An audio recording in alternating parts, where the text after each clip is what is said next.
Bonjour. Aujourd'hui, la question très importante de l'école, et en particulier de la réussite scolaire, et des inégalités.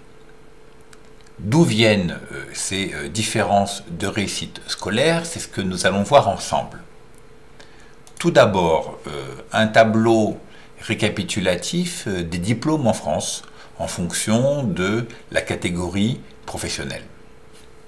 Grâce à l'INSEE, nous savons, ici la donnée 62,1, clé de lecture, que 62,1% des cadres supérieurs ont un niveau de diplôme supérieur à Bac+2, par exemple, au Bac+3, Bac+5, ce qui est important pour le recrutement comme cadre, alors que seulement 1,3% des ouvriers disposent de ce type de diplôme, la moyenne française étant à 17,4% des actifs. A l'inverse, dans le cas des CAP ou BEP, on le voit, très peu de cadres, 5% en disposent, et un grand nombre d'ouvriers, 40%. Il y a donc un lien très important entre le type de diplôme, le niveau scolaire et la carrière professionnelle. C'est pourquoi les parents comme les professeurs encouragent les élèves à travailler sérieusement et éviter le fameux bonnet d'âne. C'est un élément essentiel de la réussite scolaire. On leur conseille également d'éviter de trop rester sur ce type de réseaux sociaux, car on a remarqué une perte d'attention, on a remarqué une fatigue qui pouvait limiter la réussite scolaire. Mais au-delà de ces conseils très importants, on remarque une situation d'inégalité sociale entre élèves en fonction de la situation de leurs parents. Ici, une enquête de l'INSEE sur les élèves de 3e qui ont déjà accumulé un retard, 1 ou 2 ou 3 ans de retard, en fonction du diplôme de leur père. En entourant ces deux bâtons, vous pouvez mettre sur pause cette vidéo et rédiger une phrase de comparaison de ces deux données. Corrigeons maintenant. On remarque, grâce à l'INSEE, en 2002, que près de 55% environ, donc plus de la moitié des enfants de pères n'ayant aucun diplôme ou juste un CEP, c'est le certificat d'études primaires, un diplôme du primaire qui aujourd'hui n'existe plus, ont accumulé déjà du retard, contre seulement environ 16-17% des enfants de personnes, de pères ici, ayant un Bac+2. On le voit, une forte inégalité sociale par rapport au diplôme du père.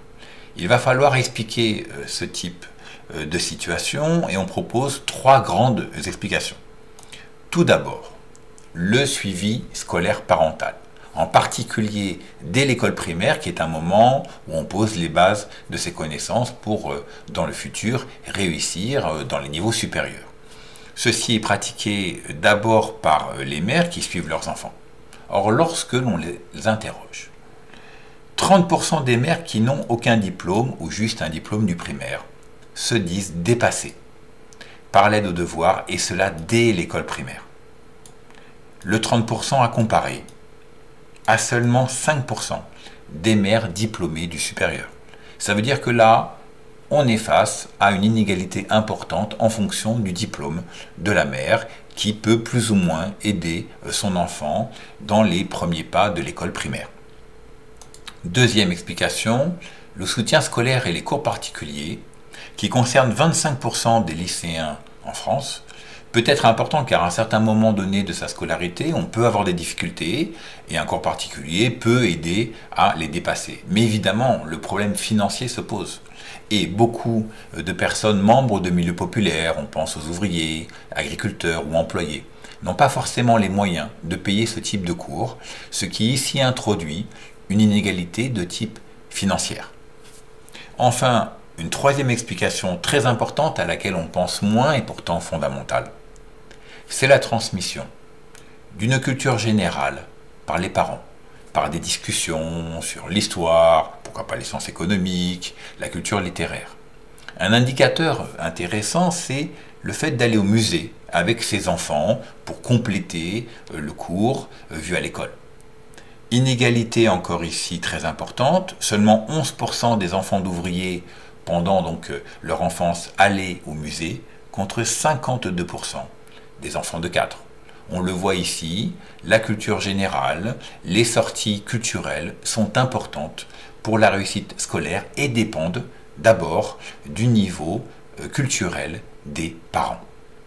Pour conclure, malgré tout ce que nous avons dit, on rappelle que ceci ne saurait évidemment dispenser la révision des devoirs et le respect de règles lors des contrôles.